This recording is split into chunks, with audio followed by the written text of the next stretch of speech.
This podcast is brought to you by Cyber attacks can be prevented. Checkpoint. You deserve the best security. Israel's new government is taking shape, and the man at the helm, Benjamin Netanyahu, could find it spells trouble. Meanwhile, a series of lightning raids in Germany reveals a sinister new threat in that country. We're going to be talking royals, we're going to be talking football. It's unholy. I'm Jonathan Friedland of The Guardian in London. And I'm Yonit Levy of Channel 12 in Tel Aviv.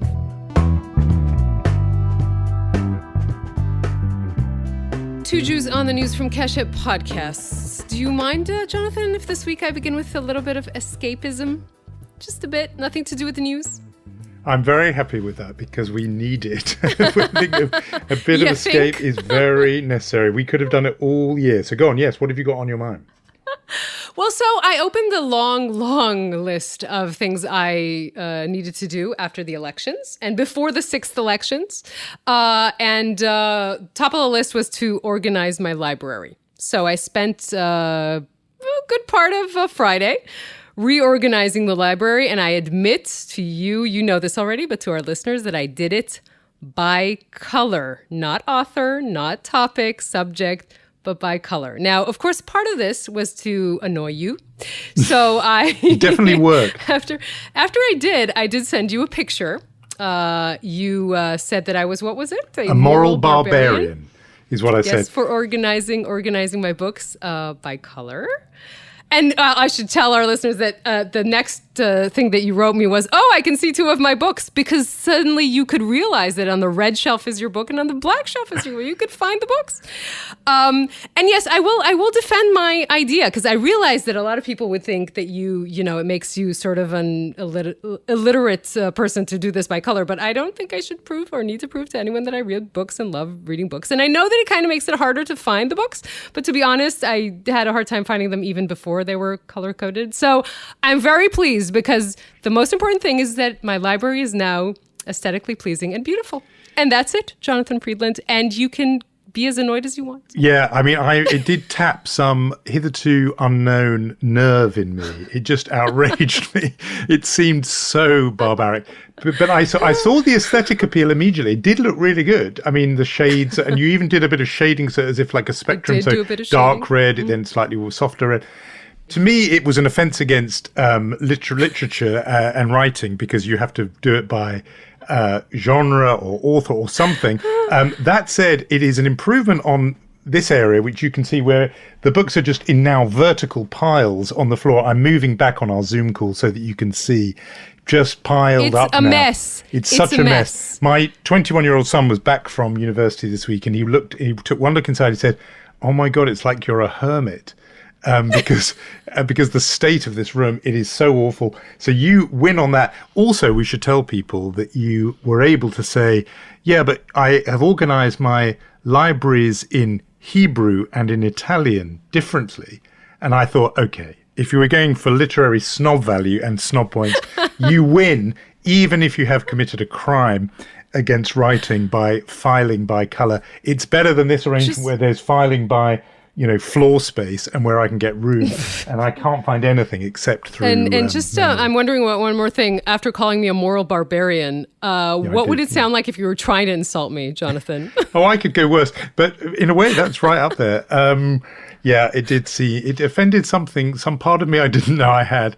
But look, I know people do it, and Marie Kondo, if that's her name, the woman who advises on tidiness. She advises, display your books as if they're wallpaper, and but she also says you can't have.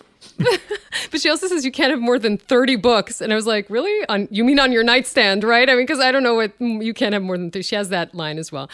We should stop talking about books because it's making us look bad. Let's talk about football. Yeah, that's big. Although another sore point you've managed to find unerringly, because England are playing France on Saturday night. Big game, because France are the defending world champions. It's a quarterfinal. It could be the last game England play. It's, in this tournament. It really matters. Obviously, I was very much looking forward to it. And then consulted the diary and recalled that with joy and delight, there is a bar mitzvah in the extended family. And of course, I will be there with joy and a spring in my step. But I am reminded of the plot of the very good British Jewish movie 66, which, if you haven't seen it, is the story of a little boy whose bar mitzvah is set for the date of the World Cup final of 1966.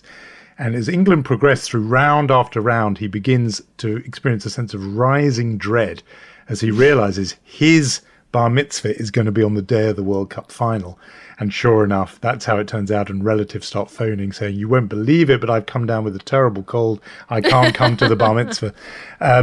This, of course, will not be happening. We all look forward to young Louis's bar mitzvah.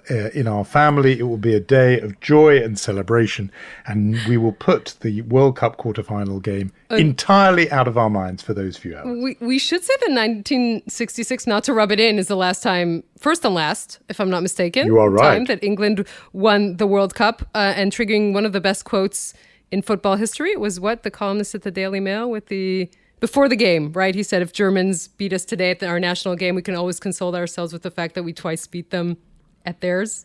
It is. Oh, yeah, that's a brilliant line. That is bowdlerized in the form of a chant that you will hear. Actually, you don't hear it very often. Now, we're going to be talking about Germany later on in the podcast, but you used to hear fans at the World Cup, at international games between England and Germany chanting 2 world wars and 1 World Cup. Doodah, 2 world cups, etc. Because, as if football was war by other means, the record of England and Germany in these matchups is huge. That was the story. It was England beat Germany in 1966. This time it's France defending world champions. It's a big, big game, and I will take great interest in discovering the score afterwards, perhaps reading it in my Sunday morning newspaper the next day. Maybe that will be when I discover the outcome of this game. So that's what's going on in our worlds. In our world of escapism. Now the real world, now maybe, back to perhaps? the real world. Go on, what is happening? Not that football isn't the real world, but, So what has been going on in my neck of the woods, maybe? The not yet sworn in Netanyahu government, we should say, has been causing something of a ruckus. This is really before the plane even left the tarmac. And as I said, the government hasn't been sworn in. But the latest piece of news, and this has been coming out at a fairly quick pace these days. This morning, it appears that Netanyahu in his coalition negotiation with the ultra-Orthodox has also made major concessions to the UTJ. He will boost the funding for the ultra-Orthodox institutions that don't study core secular subjects. We talked about this in the podcast in the past. A massive blow to anyone who thinks that Israel's future depends very much upon the integration of the ultra-Orthodox into the workforce. Another demand by the United Torah Judaism, we should mention this is important for our diaspora listeners, is that Israel put sanctions on the Women of the Wall, the organization that's goal is to secure the rights of women to pray at the Western Wall. Of course, the ultra-Orthodox look very differently at this phenomenon. They would like legal ways to deter them. Netanyahu has not yet agreed. He knows the significance of this kind of demand, but it's also part of the coalition negotiations. Now, let's talk about a man we might be mentioning his name once or twice in the next couple of years. This is Avi Maoz. He is the head of Noam Party, which is part of religious Zionism. By the way, we should say that the whole construct of the religious Zionism is created by Netanyahu himself, who was worried about losing votes on that side of the far right side of the political map. But when they came to negotiations, which is Bezalel Smotrich and Ben Gvir and Avi Maoz through 3 different parties, they came separately, which is basically to get more out of Netanyahu, and they succeeded. Avi Maoz is a one-man faction. And of course, he is anti-gay, anti-feminist, anti-liberal. And he received in these coalition negotiations from Netanyahu the authority or jurisdiction over all of the extracurricular lessons in the Israeli education system. That is huge. That is the power that he has received. And already we are seeing at least 50 local council heads saying they will not let him direct plans. This is something of a revolt. And this is just the beginning. As I said, we haven't even started.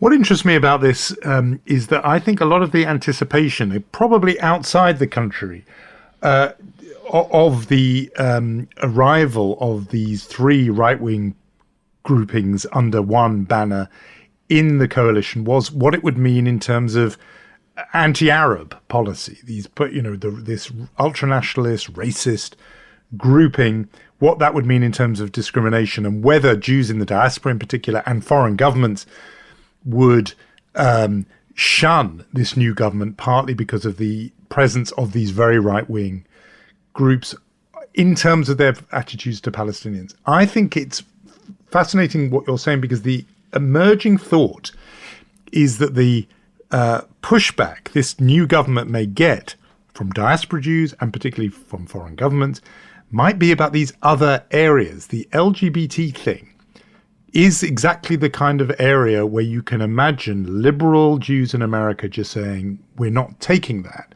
We're not going to stomach that. And the thing you mentioned earlier about the women at the wall, the notion of equal prayer for men and women at the Western Wall, if that is further eroded, or if the restrictions on it are formalized or escalated in any way, there is the possibility that, liberal, reform, conservative congregations in the United States who implicitly were ready to swallow, perhaps, some of the harsher policies towards Arabs in Israel and on the West Bank will nevertheless draw the line at these kinds of social issues.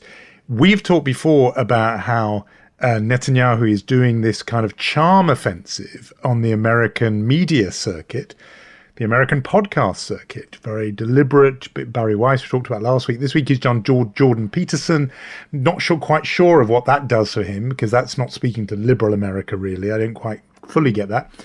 But he's definitely doing this because I think he knows that diaspora Jews are finding lots to dislike in this government. But as I say, it's not on the obvious national conflict territory between Jews and Arabs. It's rather about how this government deals in some ways with other Jews, with Jewish women, with lesbian and gay Jews, etc. Those could be the points of friction between this government and the rest of the Jewish world.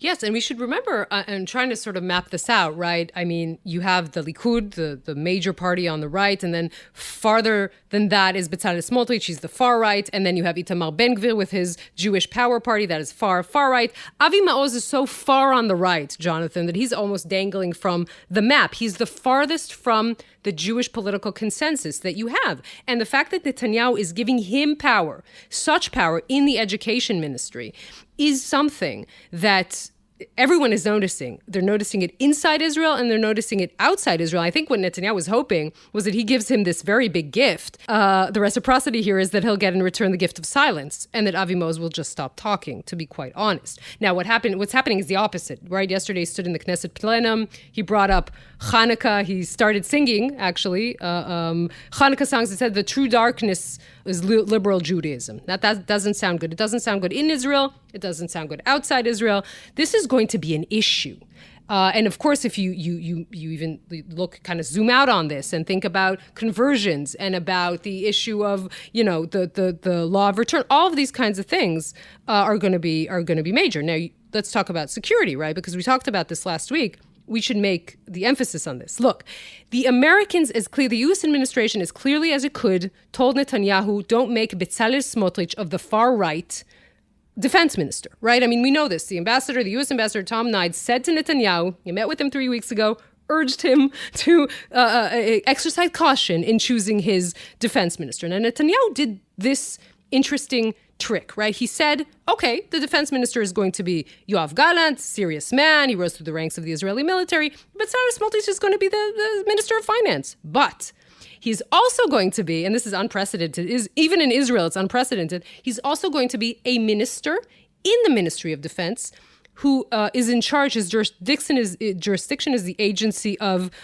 civil administration. Essentially, he will be in charge of what happens in the settlements. This is something that could very easily cause any sort of flare-up, and it also seems in the coalition agreements that he will be the one appointing the army, the military general who is in charge of this agency. Used to be the jurisdiction of and the prerogative of the IDF chief of staff. So it even messes with the chain of command. Who's giving this man orders? This could be a very big mess for Netanyahu himself and for all of Israel. Yeah, I mean, so many things to say on all of this. Just first, I just want to go back briefly on Avi Maoz. I just think it's very interesting. A piece by our friend Anshel Pfeffer over Haaretz thought that the idea of this bit of education spending being given to Avi Maoz, did Netanyahu think, well, that's fine, that's no big deal. It's only education, because this is an area of policy that's never interested him, and he's often just regarded it as marginal. And yet, if it outrages local councils and parents who vote, it could be that he's really trodden on a sort of mousetrap there, that is, really a mistake. But if it's born of a blind spot on education, I found that interesting. On Smotrich, giving him the finance ministry, I can see why, good, he's avoided one headache for himself by not making him defense minister. It struck me that the finance minister is one of those jobs, though, that does require meeting a lot with international counterparts. And that is going to create a diplomatic headache, because there will be people who won't want to meet him. And it would have been easier to put him in a job where there weren't, tons of meetings with other finance ministers and so on. But the big sinister point is the one you've mentioned, which is this role he's going to have in the civil administration in the West Bank. In effect, and I deliberately use sort of colonial language, being made sort of governor of the West Bank, with the authority to appoint the military governor. That is to put that level of responsibility in the hands of an ultra-rightist like that is so incendiary that, even despite what I was saying before, that, maybe the points of tension with diaspora and others are going to be women's rights, LGBT rights, this puts it right back into the traditional conflict, which is Israel's treatment of the Arabs it rules inside Israel, but also on the occupied territory of the West Bank. It is so explosive to put a real, hard rightist like Smotrich. This the man who said he didn't want Jewish women next to Arab women on maternity wards of hospitals. I mean, to my mind, I can say this, you have to be much more careful. But to me, that is a racist thing to say. He's a racist, and he's in charge of the West Bank. In effect, I think it is completely explosive. And it makes you think the kind of policies he's going to pursue. We always talk about creeping annexation. This is sort of annexation in name only, the kind of policies Smotrich is going to pursue. He will see no distinction between the West Bank and Israel proper. This is a massive step to the right by Netanyahu. And it's sort of all the, everyone's worst fears, people who are fearing this new government. This move suggests their worst fears are going to be realized. Yes, there's no question that Smotrich is pro-annexation, pro-settlement expansion, and anti-two-state solution. I mean, the ideology here is clear. I would want to make 2 points to you, because what we're going to start seeing, I imagine, is Netanyahu talking more and more about Iran. Now, we've been hearing, Netanyahu tends to talk about Iran a lot, as it is. We've been hearing some of his loyalists, especially Tzachi Hanegbi, in our Friday night program, saying Netanyahu will attack Iran. Right? Now, why is he saying this? He's not saying this because Netanyahu will necessarily attack Iran on Monday. But he's saying it because he's trying to signal to the Bezalel Smotrich and the Ben Gvir, guys, you got to keep it down a notch. And you got to make sure that you're not going to create any flare-ups with Gaza or in East Jerusalem, because Netanyahu's serious about dealing with the Iranian threat. Now, the problem with that theory, right? Netanyahu still thinks that he has complete control over what happens in his government. He does not. Ben Gvir and Smotrich and Avi Maoz are unruly factions in his coalition. He does not have full control over them. That's one point. The other point I wanted to make is to just send you to one picture of last week. And that is the UAE's ambassador here in Israel hosting a National Day event. And one of the people who was received very warmly there was Itamar Ben Gvir. Now, again, this is someone who made most of his career talking against Arabs, being accepted warmly in this reception by the Emirates. Why is this happening? I think we should notice this. This is happening because everyone is sort of in this sit and wait position, right?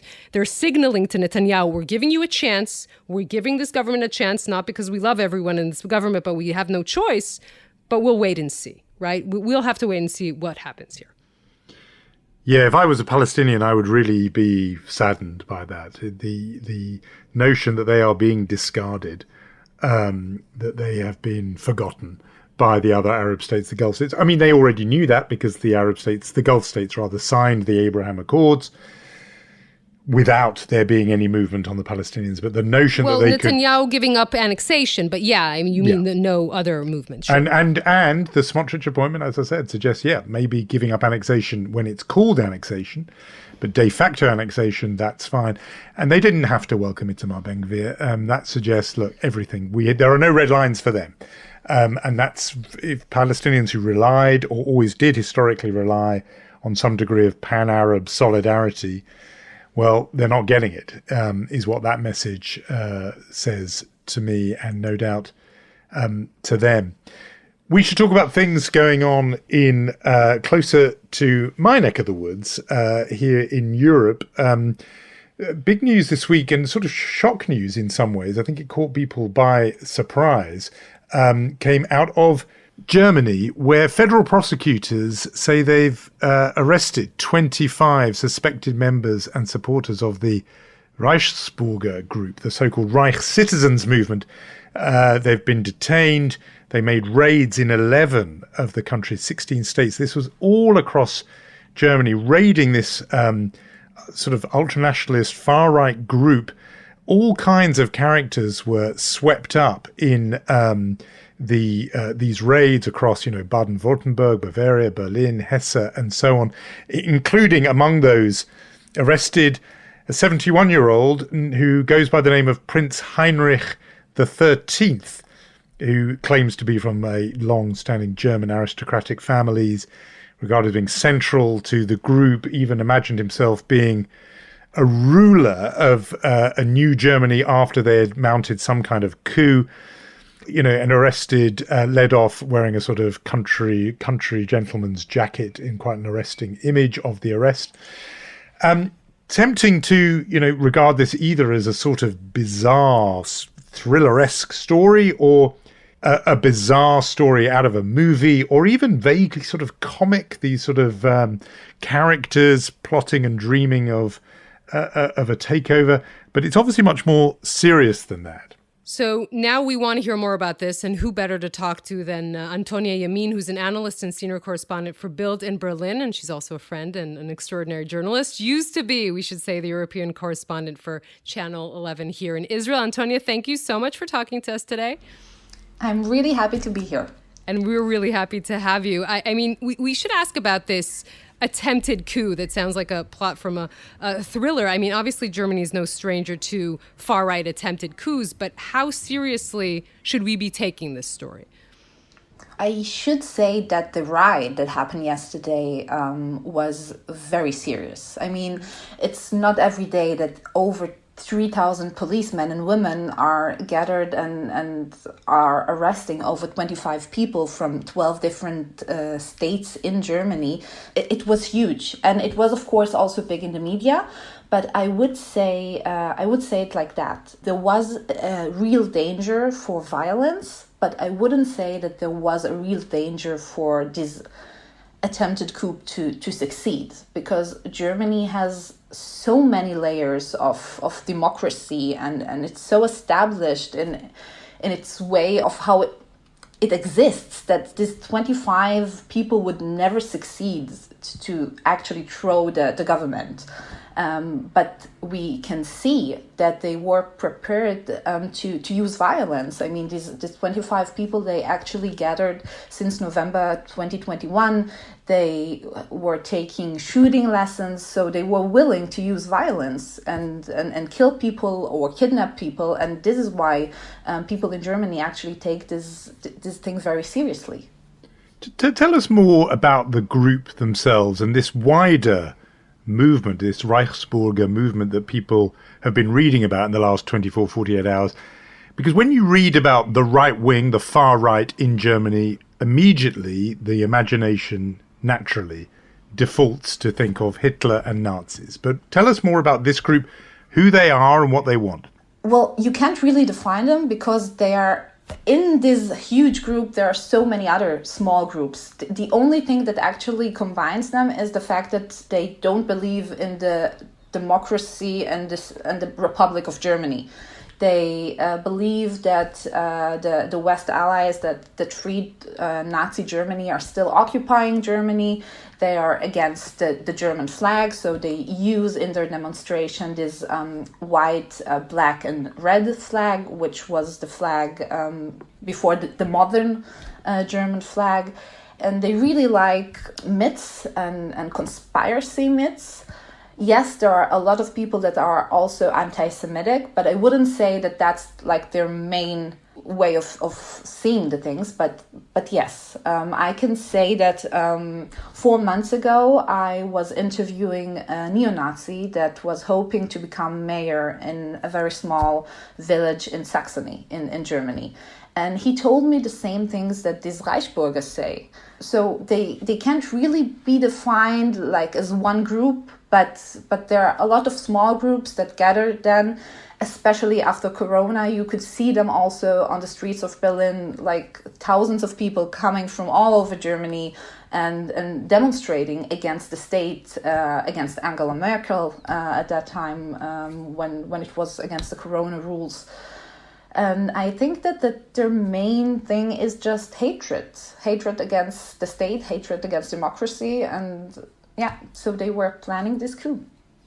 It's interesting to me when I read about this group, the one thing that kind of popped out at me is the fact that they were inspired by QAnon and other sort of conspiracy bent organizations like that. In the United States and others. Do we have any evidence that they had real connection with them, or just kind of inspired by this anti-establishment conspiracy theories?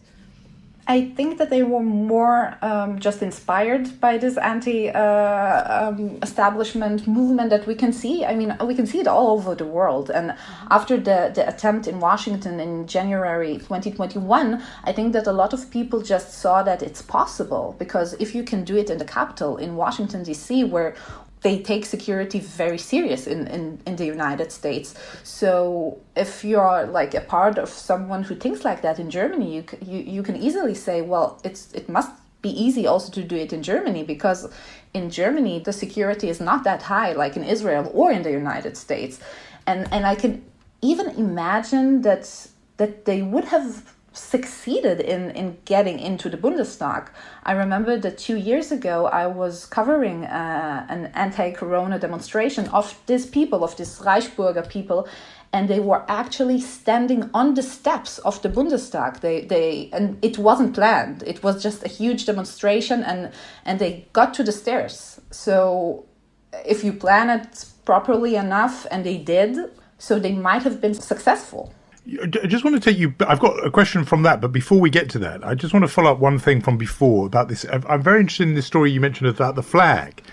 They don't recognize the flag of modern Germany. When I hear that, I then think they want to go back to the situation that prevailed before modern Germany, which to me means 1945, which means Hitler and the Nazis. Or are they trying to hark back to a Germany that is even before 1933?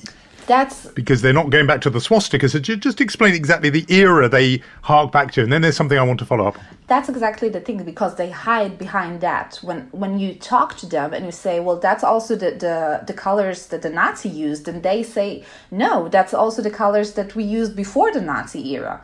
So they say they actually want to go to an older Germany, and not to go to the Third Reich, but to the Second Reich.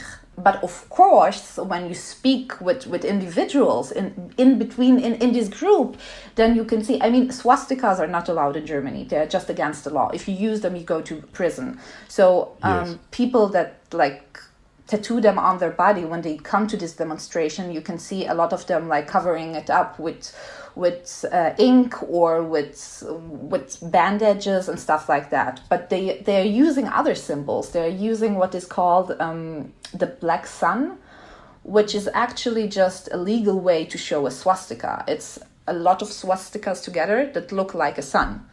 And you can see in these gatherings which they have that they are selling products with this symbol, and everyone knows what it means. It's exactly like a lot of people in Germany know what 88 means. 88 means yes. Heil Hitler. And they're just using legal symbols to provide the messages that they want. Yeah. No, the thing I was going to go to was I was very struck earlier today. The German MP for the SPD, the Foreign Affairs spokesperson, Niels Schmidt, told the BBC that right-wing terrorism is still the biggest threat to German democracy. And the reason why that leapt out at me is it seems to me that's not just true of Germany. There are quite a few countries that have been looking in other directions. Post 9/11, obviously the world was very focused. Western security agencies were very focused on jihadist groups. I think of the Jewish community that has really spent a lot of energy worrying about, the left and anti-Zionism and anti-Semitism, particularly from the left.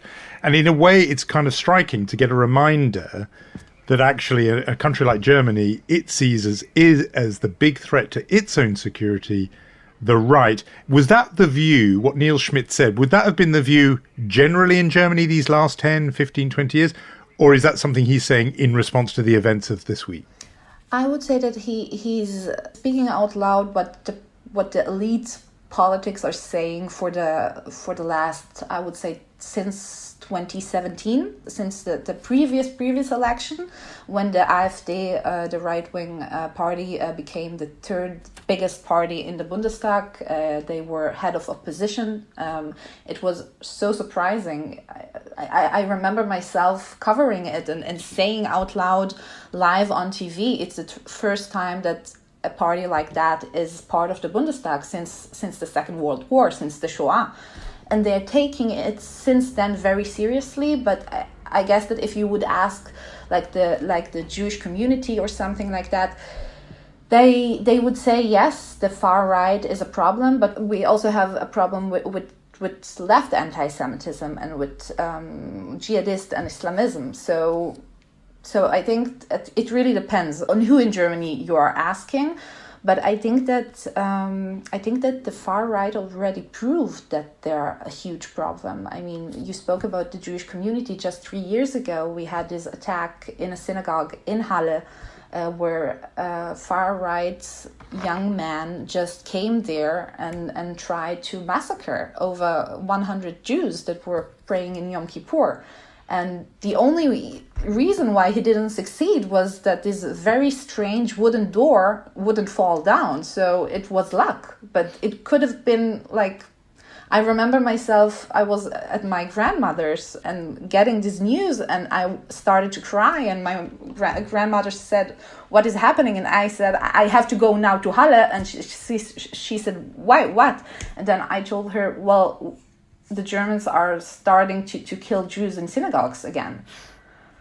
Gosh. Yeah, and at the end, this neo-Nazi killed 2 civilians. They weren't Jews, but he still succeeded in killing people. So they have their organizations. They are connected via Telegram, via WhatsApp. You can see every time the media is covering up more stories about groups like neo-Nazi groups or far-right groups that were members of the Bundeswehr or the German army or the German police. And also in this group that was arrested this week, we can see members of the Bundeswehr, which is the German army and the German police, and of course also members of politics from this AfD. Just to hear you saying those words to your grandmother about the Germans are killing Jews in synagogues again, that sends a shiver down anyone's spine, I think. To personally ask you, Antonia, do you feel, as a Jew in Berlin, more in danger than you did a decade ago? I mean, is there a difference? Is it better? Is it worse? Can you tell us personally? It's a personal feeling. I am actually, when I'm broadcasting for Bild on TV, I'm always wearing a small Magen David, like a Star of David, just because I did it once and then people started to ask me about it. And then I thought to myself, I will do that until people stop asking, until it's just normal that a Jewish correspondent is on German TV.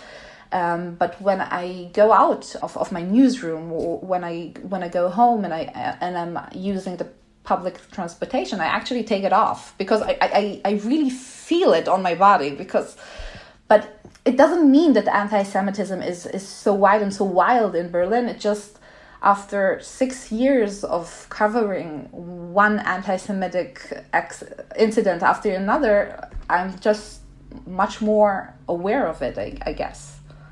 But yes, there are definitely areas in Berlin in which I wouldn't show that I am Jewish or Israeli. Yeah. So I want your guidance on this. Across my lifetime, I feel I've gone through a whole journey in terms of attitudes to Germany. Meaning, I grew up with a mother who would not allow German products in the house. You know, that there was, and no, we would certainly not drive a German car, etc. All those things. Then in the last 20 years, I have been, like a lot of Jews, I think, really impressed by how Germany has faced up to and reckoned with the history of the Holocaust in a way that almost all the other European countries implicated in the murder of 6 million Jews have not. And I've seen it as a kind of model country in a way for facing up to its own past, and therefore have sort of thought that of all the places, actually, where you would want to wear a Magen David, maybe Germany would be the most okay in continental Europe. And now I'm wondering, from what you've told me and your own recent experience these last 6 years, whether actually that kind of liberal turn of the 21st century attitude maybe is out of date, and maybe Germany has more of a problem than perhaps I was allowing myself to think.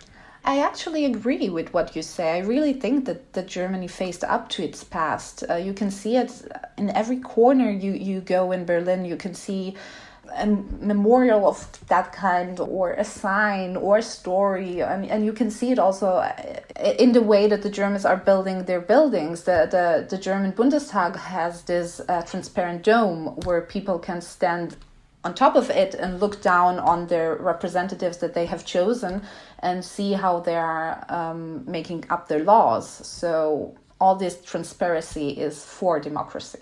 The idea behind that is that normal people like me and you can go up there and can look down on their people that they have chosen and see how they talk to each other, how they make up their laws. So they really have this democracy gene inside of them. It's a country that has 16 states under it.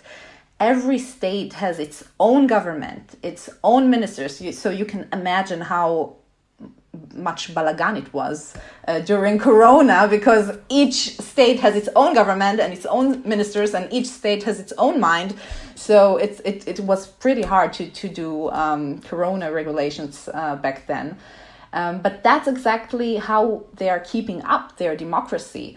But of course, anti-Semitism is a problem, but it's not just a German problem. I guess it's a worldwide problem, and I don't see it going away anytime soon. Yeah, sadly, I think you might be right about that. Antonia Yamin, senior correspondent and analyst for Bild. Thank you so much for talking to us, Antonia. You really opened our eyes on a few topics. Thanks so much. Thank you, Yonit, and thank you, Jonathan. Thank you.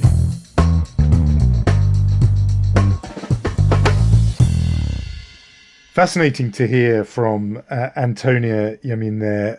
Just the perspective of a German Israeli is already so interesting.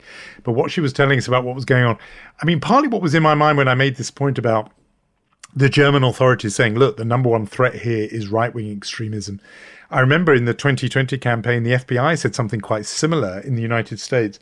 And we read now that the government in Australia, the Home Affairs Minister, Claire O'Neill, saying, look, we may need to rewrite our counter-terrorism laws to handle what is now the number one threat there, which is right-wing extremism, or at least that is one of the great threats facing them.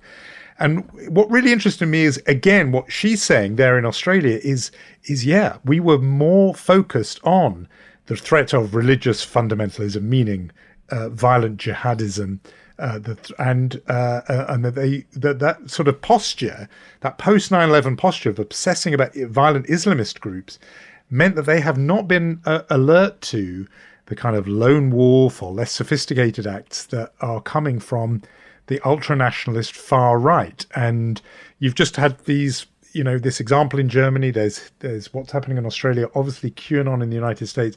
I do wonder if for the last 2 decades we did sort of put it slightly to one side in our minds.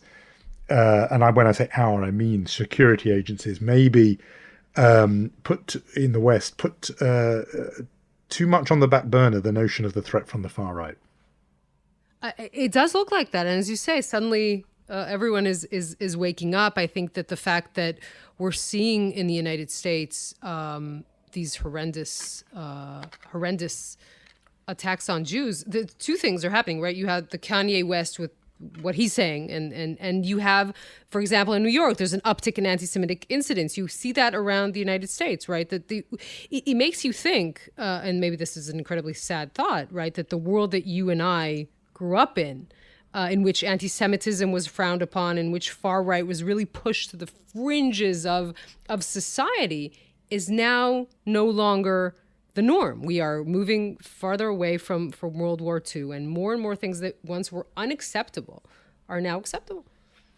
Yeah, I think there's a version of that in the wider world, and I'm bound to say, just because we were talking about the Israeli government, obviously it's not about anti-Semitism, but the far right in Israel too used to be shunned. In the 1980s, I was reading a reminder that when Meir Kahane would speak in the Knesset, everyone would walk out, including Yitzhak Shamir, Prime Minister of the right-wing Likud party, would not stay in the chamber. And now somebody who proudly calls himself a disciple of Kahane is a minister in the government in the form of Ben Gvir. So that's an analogue to what's going on around the world. I do think the taboos that really animated, certainly the years in which we grew up, but the post-war period, those taboos are fading, and they take different forms in different places. I think security agencies, by the way, if they were in this conversation, would say, look, we always knew the far right was around and a threat, but there was a sense in which it was sort of taken as read. It was a given. Okay, apart from the far right, people would say, the big thing is this. And I think now that formulation is out of date. And there's been, as Antonia was saying, it's not as if this is a brand new thing. She mentioned the attack in Halle. We obviously saw the hideous events in Tree of Life Synagogue in Pittsburgh, but also in Christchurch, New Zealand. There have been, Anders Breivik in Norway. This has been going on for a long, long time. Violent, murderous attacks by the racist far right. But I think probably in the world we're in now, we need to say that is the number one threat, and it's the other threats that we need to put in that sort of mentioning as a second order business. So, yeah, very good to hear the view from somebody who's right there day to day in Germany.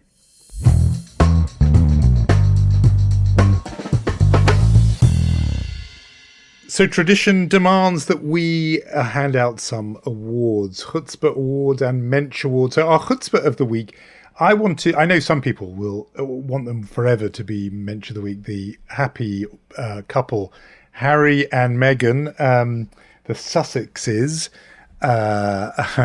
and they, I was going to say made their debut, but they've been doing so much of this. But they were on Netflix this week. Volume 1, they're calling it, dropped on Thursday. There'll be Volume 2 in a week's time, a cluster of 3 episodes of their tell-all story for Netflix.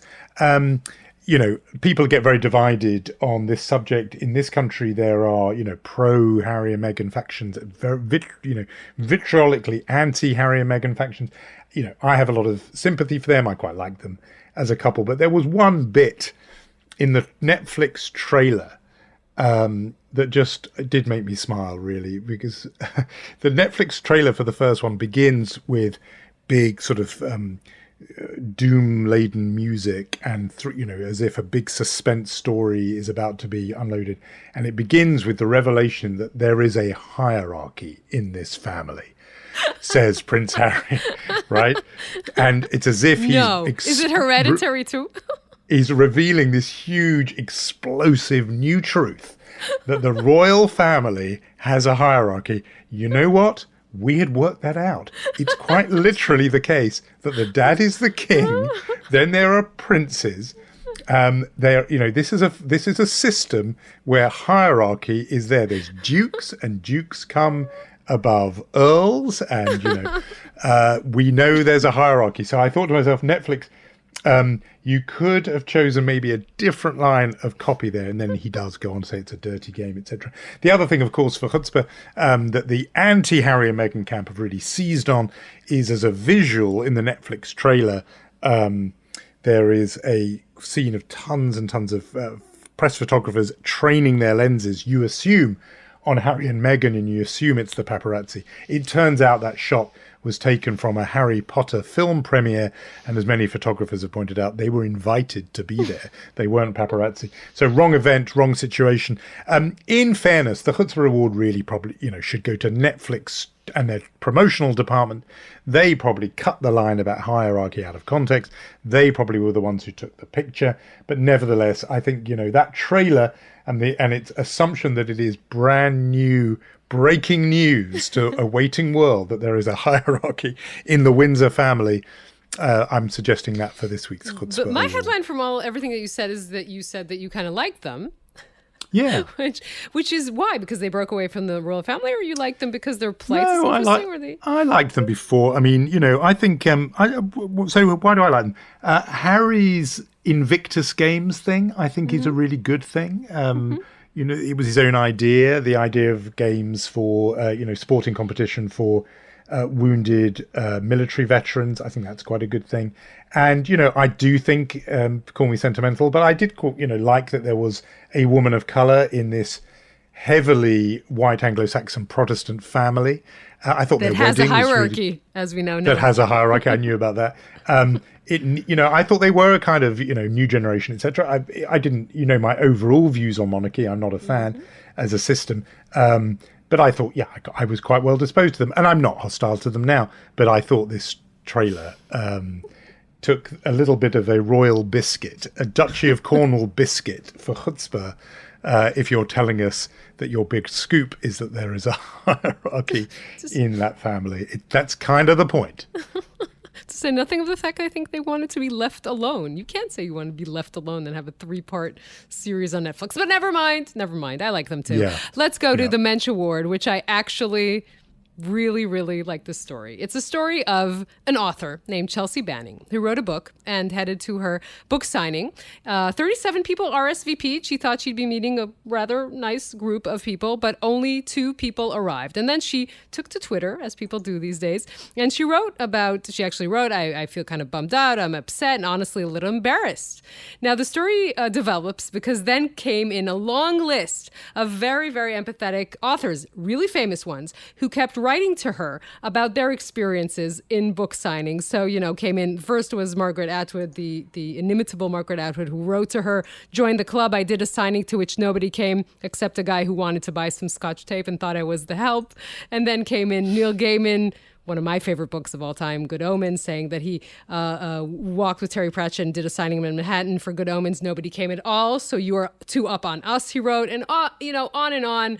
Of course, the story created a big buzz, and her book is now much higher on Amazon list than it was in the beginning. I assume more people will arrive to her next book signing. But I love this story. And as someone who is a writer, Jonathan, I'm not a writer. I just wrote a few books in my head. But someone who actually wrote books, did you ever have an experience like this? I'm interested. Yes, I did. Oh, dear. Oh, dear. I definitely have. I've definitely had that experience. The thing that is brutal about book signings is, okay, it can be on your own, and then really, in a way, no one sees your humiliation apart from you and usually the bookseller who's so embarrassed and it's awkward. No, the worst thing is if you're at a book festival where there's competitive signing, because you will have done a talk and an event, and then so will Andre Agassi in the tent just over, and so there'll be a line of round the block for him. And you're there with the sort of person who's constantly rearranging the pens and, saying, I'm sure they'll be here in a minute. Can I give you another glass of wine? And you say, you've already brought me 3. These are experiences that I'm happy to say are some time ago, but they definitely do happen. And, this very evening, I will be at Waterstones in central London where they're doing a sort of pre-Christmas thing where all your favorite authors will be there. And do not think that all these authors are not desperately competitive with each other, giving each other sort of side eye as they look to see, hang on, how many has he got? Oh, she's got a big queue, So it's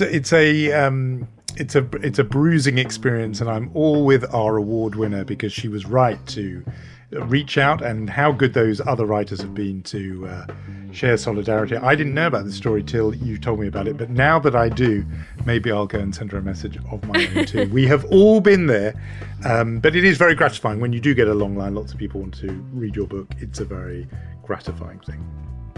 And then we can put it in our color-coded library after we get the book. See what I did there? See what I did there? It's like Full the circle. blood pressure is Full increasing. circle. I'd got all calm. And now you're making me relive the pain. I'll come and organize your library in color codes. Don't worry. I know you want it. Organising it at all. Look at that. I'm showing it to you again. The color code is the least of it. It just needs to come off the floor. It's true. It's embarrassing. And onto shelves. It's It is embarrassing. It looks awful. We shall say our thank yous to Gaia Glaser, Omer Primatz, Yair Bashan, and Rom Atik. And we shall meet next week, Jonathan. See you then, Yonit, color-coded or not.